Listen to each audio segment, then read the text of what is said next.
Ladies and gentlemen, hello to the Beer Strategy Conference. And speaking about the oldest beer market in Germany, well, it's quite a thrill. My family has been running Bavaria as rulers from 1180 for almost 800 years. We've been brewing beer since 1260. We had a very, very long and close relationship with beer. So speaking about Germany, Germany is quite complicated. It's a nation with 83 million inhabitants, with 92 liters per head consumption. Maybe it's a bit more. I'm not quite sure. The last figures before were about 100, but it's going down. 70 million hectoliter beer consumed, 87 million hectoliters beer produced, 15 million hectoliter beer exported, and 5.2 million hectoliters imported. Now, if you look at that, the country is not uniform. We have different values, religions, cultures, lifestyles, income, and this has historic backgrounds. If you look at that map on the right, the green part, that is predominantly atheist. East Germany. Why? We had the Deutsches Reich all over Germany. We had Hitler with a dictatorship. But then we had 40 years of communism, which is mainly atheist as an idea. Therefore, the Eastern Germany part is heavily influenced by that. Whereas if you go to the south, Bavaria as a country on the bottom right is predominantly Catholic. It's the oldest state existing in Europe since the year 700 continuation, and quite different in way of thinking, more traditional. If you look in the middle, the violet is Protestant, coming down from Scandinavia throughout Germany. It's a part which is more, if you want, a little bit more Puritan Protestant thinking, less joyful. In Bavaria, we had Baroque, everybody was celebrating, everything is happy. Now it's much more Gothic thinking, a little bit more strict. Then you go to the Rhineland, that's again more Catholic, a little bit more fun. Plus, carnivals in Cologne and on. You have different cultures and different income, because in the south we had all the new technologies. We were originally a rural country, but then we got many companies settling in Bavaria because it was good lifestyle. So we have all the modern companies, car industry, those things.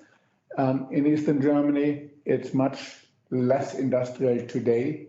And if you look at the Rhineland, you have there again a lot of prosperity, but then you have the old Ruhr area where all the cities which were formerly very rich are now changing industry from coal and steel into other industries, and that makes it very difficult. So if you look at regional preferences, there's different ways of what beer is liked. In Bavaria, we have the Danube as what we say is a white sausage equator. South of the Danube, people drink more than 50% lager beer hell, about 25-30% Weissbier, 5% Pils. North Bavaria, close to 50% Pils. Lager beer hell is maybe 10-15% Weissbier as well. They have a lot of local specialities. In Bamberg, the famous Rauchbier. You go to Baden-Württemberg, you talk about export, about normal lager. Weissbier is there, about 15%. If you go to the east, predominantly Pils, with exception Thuringia, where they have a reputation of black beer. If you go middle, it's mainly Pils. North is mainly Pils. Rhineland, you have blonde ale in Cologne, Kölsch, brown ale in Düsseldorf, just a few miles further. Everybody drinks brown ale. And then they have in the old Ruhr area, there's still some pockets of export, which is a stronger lager. So there is not a uniform beer market. If you want to cater for that from our Bavarian side, we have a wide range of products. We have leading products like König Dunkel, which is the most sold dark lager. We have as Dunkel. We're one of the big players in the Weissbier segment. But in Weissbier, we have 4 different styles, 5 different styles, including Doppelbock. In lager beers, we have export, we have special, we have Helles, lots of different styles. So it's quite a lot of variety, and we can cater for every special niche. And that keeps our pubs clean. Now, if you look at the way it's drunk, in Bavaria we have beer gardens. Our biggest beer garden seats 8,000 people. And on a strong day in summer, the most consumed on a day was 35,000 liters in liter mugs. How would you ever be able to carry out in smaller glasses? Impossible. And if you go down in a pub in Bavaria, if you ask for a beer, you get a blonde lager normally in a half-liter glass. And if you ask for something smaller, they will look at you, they might be ill. We want a glass of beer with a lot of head. It has to be good looking. A good looking beer is important, not a brimful glass. A brimful glass would be completely unacceptable. And if you go to the more to the north, it's pills. So it will be in tulips. It will be in fine, narrow glasses, normally 0.3. If you go to Cologne or Düsseldorf, it will be 0.2. But if your glass is empty, you won't be asked. You get a new one. And so, again, it shows in Berlin you have the Berliner Weisse, which is Weissbier fermented with lactic bacteria, and it is they put some flavors in, basically mint, or they also do it sometimes with raspberry juice. But it's again very peculiar, and the volume is quite small of that. Normally Berlin and that the complete eastern part is Pils. So breweries. We have a huge density, 1,388 breweries in Germany. Out of those, half are in Bavaria. So every village, if they want to have any reputation, has a brewery. Now, that means there's very strong local loyalty. There is huge amount of different styles, even more labels. I think we've got something like 5,000 or 6,000 labels in Germany. But that's not the problem. There's different beers everywhere. Everybody tries to do something special. So we're not a uniform one beer style people believe. And big breweries are existing.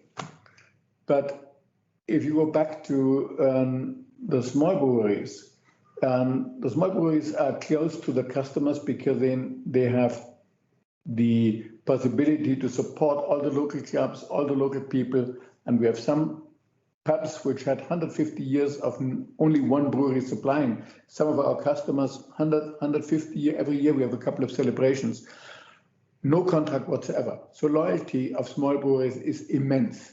The big groups, okay, Oetker, number one, 11 million hectoliter, but that says nothing.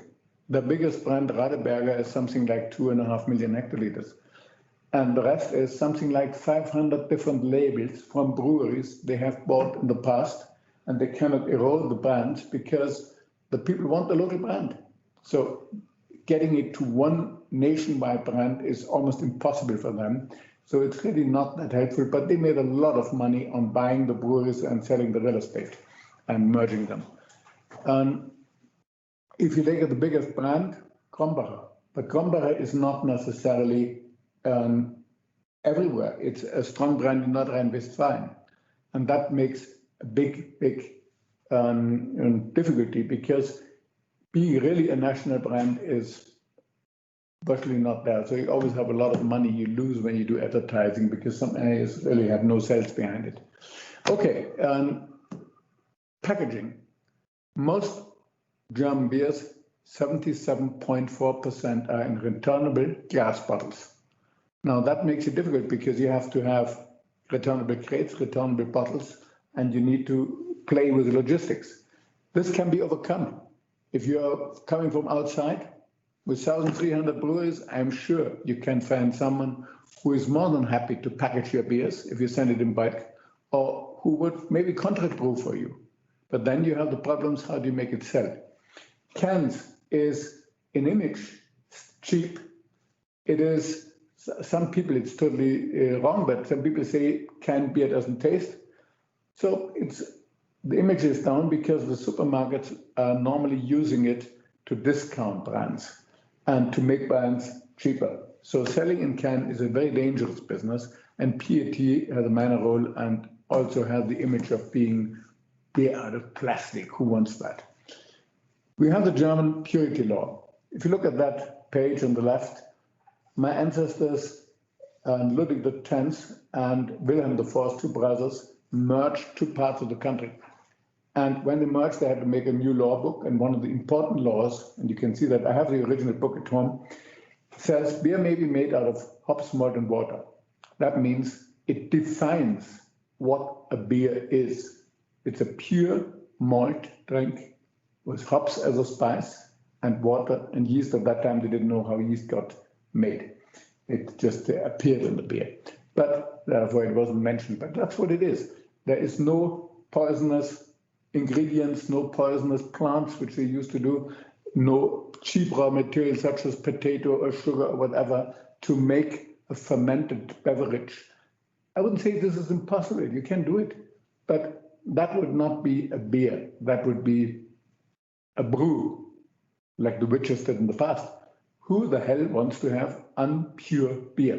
Nobody. So I would be very careful to make a non-Reinheitsgebot beer in the German market, because if people are aware of that, you may get a lot of negative reputation. However, it is possible to import beer into Germany from the EU, not being Reinheitsgebot, and you can always contract brew here, so it shouldn't be a barrier to get in. But I would say I would be very cautious doing it, because you can hit back on yourself in your home country. We celebrated the Purity Law 500 years anniversary at my home with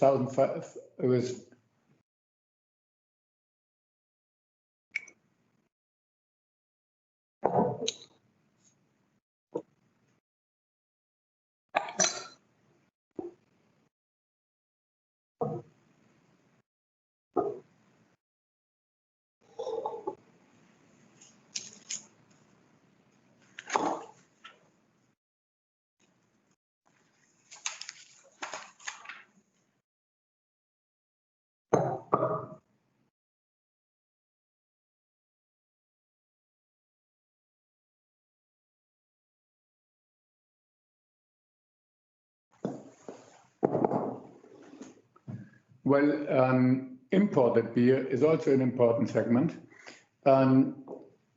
The market is at the moment 5.2 million hectoliters. But if one looks at it more close, only about a quarter of that is through brands with reputation, which are selling at a super premium image. The rest basically white label for supermarket chains, cheap beers coming over, or sometimes beers from neighborhoods who just try to get market share in supermarkets again. Not very attractive from a profitability. The people who really were successful are either ethnically brands which have been in the market for a long time, such as Budvar, Pilsner Urquell, Guinness, who had an image for beer, because the German brewers, the German people accept breweries with tradition. Pilsner Urquell is an icon. Guinness is an icon. So they were always present. They always had their market in selected outlets. Heineken went a different route in Carlsberg as well by purchasing large breweries or taking shares in large breweries in Germany. The net result is it's successful, but to parts, because their own brands didn't get any big volume, about 250,000 hectoliters each. But if you have to buy about 5 or 6 million hectoliter capacities and be part of that market in a very, very hard market, that's probably a very dangerous thing. However, InBev, who also bought lots of breweries in Germany, the reason for them was to get their brands. So Beck's and Löwenbräu, that sounded very good at the beginning. Today, they're tactical brands and lost most of their glamour. Löwenbräu is currently the cheapest beer sold in Eastern Europe in 2-liter PET bottles. Not necessarily what you would do with a beer which used to be the most recognized brand in the world some 40 years ago. So that's what happens. So I would think the route of investing in buying breweries is limited. Craft beer segment. We do some craft beers as well with 8 years in port wine barrels and stuff like that. Can be done, why not? But the quantity in the German market, 69,000 hectoliters. This is homeopathic. Now, maybe the volume is, nobody has exact figures, maybe it's double, triple that. But even so, not really relevant. And the problem is that the first ones of them are already seen at hard discount. People like Aldi would find someone to contract with something they call a craft beer and put it on the market. And then you have a taste profile, which sounds interesting, but the community of them is extremely small because most people here would say, okay, those beers, very bitter, very different. Well, if they really want to go and drink a beer, they drink something local, which is more pleasant, and they can drink more with their friends. Craft. Now, all German brewers are craft brewers. A German brewmaster has 5 years education, 3 years as an apprentice, 2 years in brewmaster school or university. So they are hands-on craft trained professionals. Whereas craft brewers in many other countries of the world did an internet course or maybe at best a 3 to 6 months crash course somewhere and call themselves being the reinventors of beer. This is something which doesn't get much acceptance here because, well, we know better in that way. And I don't deny that some of them did a good job, but it's difficult here to sell that story. English beer styles, at the end of it, is what most craft breweries do because it's less investment. They have very low acceptance in the German market. Now, marketing. I think Brewdog did a great job with punk marketing. Well, when I was young and I had to start up with my brewery with no money and very small volume, I did exactly the same stunts. Like in '83, we posted something like 1,500 posters in all the beautiful places throughout Bavaria, right in the middle of the advertising. Vote for King Ludwig. This was making noise, I can tell you. And we did lots of things like that.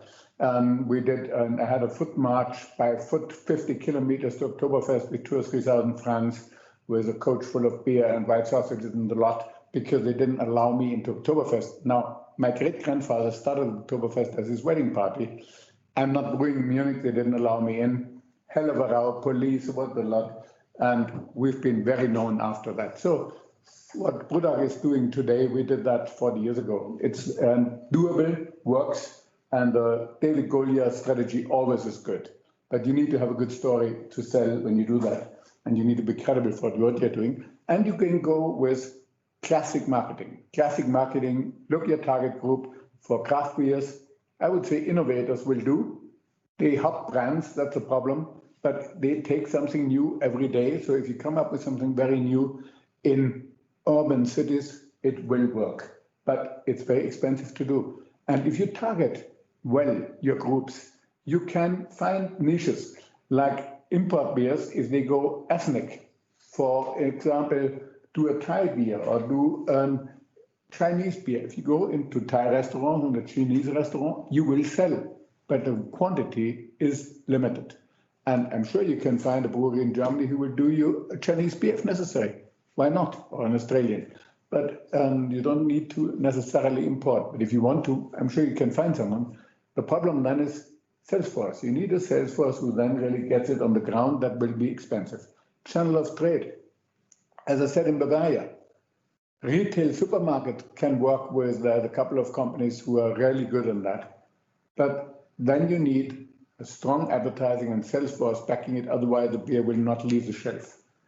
Problem number 2 is, the drink specialists, people like we have Abholmarkt and specialist drink shops, 30% of the retail trade in beer, quite a lot.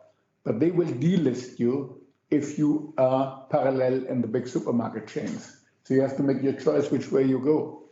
And if you want to go on trade, there's very few distributors who are good on trade selling in southern Germany and Bavaria. There's very few. There are some, but there are very few. And North Germany is quite a number, but they have something like 1,000 different products. And to get visibility and to get their attention is a challenge. But it can be done. I wouldn't say it's impossible. If you do the necessary marketing, if you want to really help the German advertising industry and some advertising agencies make them rich, go on, do it. And maybe you have a chance and you're lucky and you do a very good job and you might make some volume. Well, that's where we are. And the last big possibilities you would have is buy a brewery. Now, in 1,388 breweries, I'm sure you can find one. Good luck. Enjoy life in Bavaria or in Germany and show up that suddenly the local brewery, which was hands-on beautifully for the last 300 years, has an Asiatic owner. If that gets known, the brewery has sold its last beer, because people will have no more confidence and will be afraid, and it will be quite a job to avoid losing your trade. So I would say tapping into the German market from the volume point might sound like a big place. I would think the chances of success are low, but we love competition. Doesn't matter whether we have 1,388 or maybe 1,389 breweries competing here, one or two more. Good luck, fun, and we enjoy it. Thank you.